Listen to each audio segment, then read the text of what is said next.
नमस्कार रसिक हो. चित्कला यांच्या या 12व्या आणि अखेरच्या भागामध्ये आपल्या सगळ्यांचं मनपूर्वक स्वागत. चित्कला वेदनेला जन्म देतील अशा संवेदनाच माझ्याकडे उरलेल्या नाहीत. चित्कला वेदनेला जन्म देतील अशा संवेदनाच माझ्याकडे आता उरलेल्या नाहीत. हे जर तुला पहिल्यापासून माहीत असतं तर तुझ्या नाटकाचा पहिला प्रवेश सादर करण्याचं धैर्य तुला झालंच नसतं. हे जर तुला पहिल्यापासून माहीत असतं तर तुझ्या नाटकाचा पहिला प्रवेश सादर करण्याचं धैर्यही तुला झालं नसतं. आणि तिसऱ्या अंकात माझी फसवणूक करणारं कथानक दुसऱ्या अंकात तुझाच इतका दारुण पराभव करून गेलं नसतं. आणि तिसऱ्या अंकात माझी फसवणूक करणारं कथानक दुसऱ्या अंकात तुझाच इतका दारुण पराभव करून गेलं नसतं. भूमिका केल्याचा मनस्ताप मला मुळीच होणार नाही. भूमिका केल्याचा मनस्ताप मला मुळीच होणार नाही आहे. हवं तर तूच आता मनाला विरंगुळा म्हणून एक नवं नाटक सुरू कर. हवं तर तूच आता मनाला एक विरंगुळा म्हणून एक नवं नाटक सुरू कर. माझ्या व्यक्तिरेखेत मी पूर्ण समाधानी आहे. माझ्या व्यक्तिरेखेत मी पूर्ण समाधानी आहे. चित्कला तुझ्या संदर्भात विचार करत असताना माझाच माझ्याशी संघर्ष होतो. चित्कला तुझ्या संदर्भात विचार करत असताना माझाच माझ्याशी संघर्ष होतो. कारण आपली मनापासूनची इच्छा आणि व्यवहार यांचं नातं फार जवळचं नसतं. कारण आपली मनापासूनची इच्छा आणि व्यवहार यांचं नातं फारसं जवळचं नसतं. अर्थात हे तूही जाणतेसच. शेवटी आपण आपल्या मनाचे राजे असलो तरी आपण आपल्यावर राज्य करणं फारच अवघड असतं. शेवटी आपण आपल्या मनाचे राजे असलो तरी आपण आपल्यावर राज्य करणं फारच अवघड असतं. चित्कला हे तुझं पत्र होय तुझंच. चित्कला हे तुझं पत्र होय तुझंच प्रिय. बाकी मजकूर काहीच नाही. अर्थातच तुझं नावही नाही. चित्कला हे तुझं पत्र होय तुझं प्रिय. बाकी मजकूर काहीच नाही. अर्थात तुझं नावही नाही. तुझं मजकुराशिवायचं ते पत्र मी वाचलं. तुला अभिप्रेत होतं तसंच. तुझं मजकुराशिवायचं ते पत्र मी वाचलं. तुला अभिप्रेत होतं तसंच. आणि थोडंफार त्या कागदावर मला अभिप्रेत असणारही. चित्कला अनेकदा कोऱ्या पानांवरचा मजकूर हवा तसा वाचतो आपण. चित्कला अनेकदा कोऱ्या पानांवरचा मजकूर हवा तसा वाचतो आपण. दोघंही हे अंतर कशाचं समजायचं. मैत्रीला अबाधित ठेवत दोष स्वतःला घ्यायचा की कोऱ्या कागदाला द्यायचा. मैत्रीला अबाधित ठेवत दोष स्वतःला घ्यायचा की कोऱ्या कागदाला द्यायचा. चित्कला ही तुझी कविता कशी निर्माण झाली असेल माहीत आहे तुला. चित्कला ही तुझी कविता कशी निर्माण झाली असेल माहीत आहे तुला. कदाचित नसेलच. कारण माणसांभोवती फिरणारा मी आणि माझ्या भोवती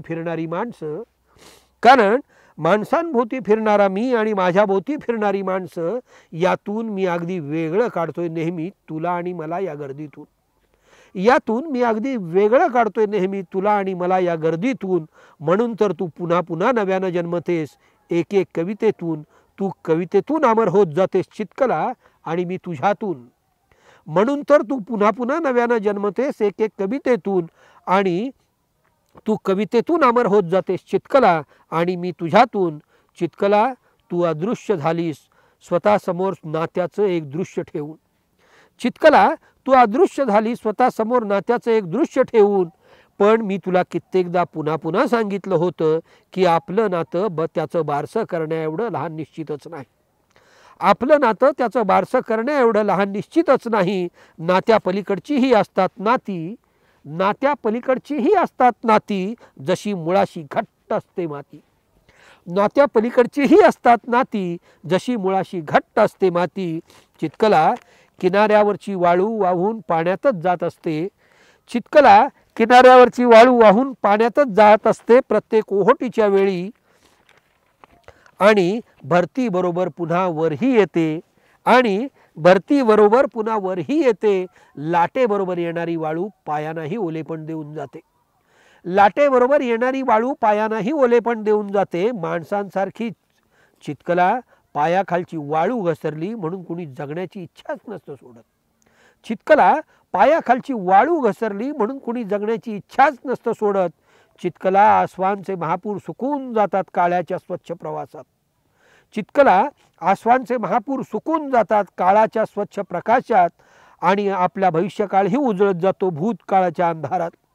आणि आपला भविष्यकाळही उजळत जातो भूतकाळाच्या अंधारात. जसा कलेनं वाढत जातो चंद्र तसा कलेच्या अनुभवाने समृद्ध होत जातो माणूस. जसा कलेने वाढत जातो चंद्र तसा कलेच्या अनुभवाने समृद्ध होत जातो माणूस. चितकला कित्येक वर्षानंतर तू भेटलीस काहीच्या जुन्या जाणीवेनं. चितकला कित्येक वर्षानंतर तू भेटलीस काहीच्या जुन्या जाणीवेनं आणि म्हणालीस मला चितकलेचा शेवट कसा आहे सांग ना. आणि म्हणालीस मला चितकलेचा शेवट कसा आहे सांग ना. मी निरुत्तर कारण चितकलेला शेवट असेलच कसा. मी निरुत्तर कारण चितकलेला शेवट असेलच कसा. चितकला वारंवार जन्म घेते आणि आपले विभ्रम सादर करते माझ्या मनात. चितकला वारंवार जन्म घेते आणि आपले विभ्रम सादर करते माझ्या मनात. ते सारे भ्रम विभ्रम मी मनाच्या खोल बंद कुपीत बंदिस्त करून टाकतो. कधी एकांतात अगदा अंतरंगाच्या आकांतात उलगडून पाहण्यासाठी. मला सांग चितकलेला शेवट असेलच कसा. चितकला वारंवार जन्म घेते आणि आपले विभ्रम सादर करते माझ्या मनात. ते सारे भ्रम विभ्रम मी मनाच्या खोल बंद कुपीत बंदिस्त करून टाकतो. कधी एकांतात अथवा अंतरंगाच्या आकांतात उलगडून पाहण्यासाठी. मला सांग चितकलेला शेवट असेलच कसा. चितकलेला शेवट असेलच कसा. रसिक मित्र हो, चितकलेचं वाचन या ठिकाणी संपूर्ण झालेलं आहे. चितकलेच्या पहिल्या भागामध्ये मी वाचण्यापूर्वी थोडंसं या नावाचं एक मनोगत चितकलेची प्रस्तावनाचा काही अंश आपल्यासमोर ठेवलेला होता. आता चितकला संपण्यापूर्वी थोडंसं आपल्यासमोर सादर करतोय आणि मग हा चितकला यांचा गेल्या 12 भागामध्ये संवादामध्ये झालेला प्रवास या ठिकाणी आपण थांबवत आहोत. अनेकदा कविता लेखनाची पहिली पायरी म्हणजे शब्दांच्या जोडकामाचा लळा लागणं असतं. हा लळा मी 5व्या इयत्तेत असल्यापासून जपत आलो. नंतर हळूहळू थोडं गांभीर्यानं स्वतंत्र वृत्तीनं कवितेकडं तिच्या निर्मिती प्रक्रियेकडं बघू लागलो. याच काळात मी विविध विषयांच्या आशयांच्या कविताही लिहू लागलो. चितकला या नावाचे काही तुकडे मी याच काळात लिहिले. अर्थात गझल हा काव्यप्रकार मला भावला. स्वतःला अभिव्यक्त करायला तो जवळचा वाटला म्हणून मी दस्तूर खुद्द सुरेश भटांच्या मार्गदर्शनानं गझल लिहू लागलो. माझे गझलांकित 2004 साली, गझल साथ 2010 साली हे संग्रह प्रसिद्ध आहेत. या दोन्ही संग्रहात 250च्या वर गझला आहेत. तसेच गझलानंद 2014 साली हा निवडक उर्दू आणि हिंदी गझलकारांची त्यांच्या गझलेसह ओळख करून देणारं पुस्तकसुद्धा प्रकाशित झालं. गेले जवळजवळ 30 रविवार एक गझल या नावानंही मी गझला आपल्यासमोर सादर करतोय. मी महाविद्यालयीन शिक्षण घेत असताना चितकला या मथळ्याच्या अनेक कविता लिहिल्या.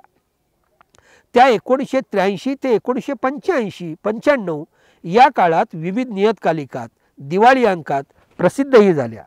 त्या नावानंच आपला संग्रह यावा असं मला या नावाच्या पहिल्या कवितेपासून म्हणजे 1983 साल्यापासून वाटायचं. दरम्यान ख्यातनाम कवयित्री इंदिरा संत यांचा चितकला नावाचाच कविता संग्रह 1989 साली मौजेनं प्रकाशित केला. त्यामुळं मी या नावाच्या कविता त्या पूर्वीपासून लिहित असलो तरीही आता या संग्रहाचं वारसं मात्र मी चितकलायन या नावानं करतो आहे. चितकला या शब्दाचे अर्थ शब्दकोशात अनेक आहेत. सचेत तत्व, ज्ञानशक्ती, चैतन्य, जीवनकरण, स्फूर्तिस्थान, प्रेरणास्थान या साऱ्याचाच अर्थ चितकला असा आहे. ज्ञानेश्वरीमध्ये सुद्धा तू प्रेमाचा पुतळा, भक्तीचा जिव्हाळा, मैत्रेचीही चितकला धनुर्धारी, अर्जुना लागी अथवा चित्कालिका, उजळालिया श्रीकृष्ण असा आला आहे. नाहीतर मानवी इतिहासात प्रेरणेचं महत्त्व अनादी काळापासून आहेच आहे. कविता लेखनाची स्फूर्ती अनेक कारणांमुळे आणि त्या कारणांना कारणीभूत ठरलेल्या व्यक्तित्वांमुळे मिळत असते. या साऱ्यालाच मी चितकला संबोधून कविता लिहित गेलो. चितकला ही केवळ काव्यतंद्रा नाही. अनुभवाचे रंग यामध्ये गडद फिकट पदरांचे असू शकतील. तसंच कल्पना विलासाचं असलेलं कवितेत स्वातंत्र्यही चित्कलेनं घेतलेलं आहे. मात्र त्याचबरोबर हेही ध्यानात घेतलं पाहिजे की जगण्याच्या सर्व अंगांवर स्फूर्तिस्थानांचा प्रभाव पडत असतो. तो नाकारता येत नाही. नाकारण्याचा कृतज्ञपणाही करू नये.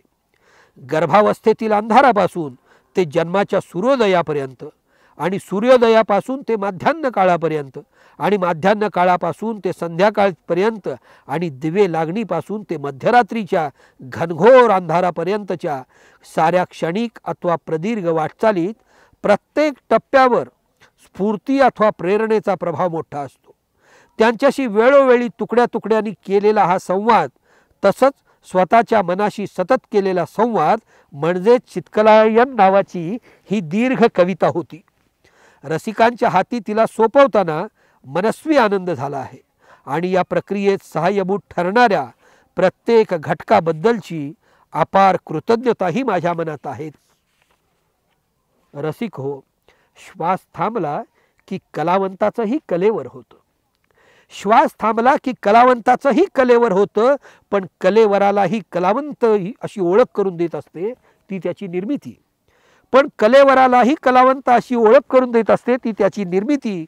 म्हणूनच चित्कलायन ही दीर्घ कविता त्या निर्मितीच्या क्षणांनाच मी अर्पण करतो.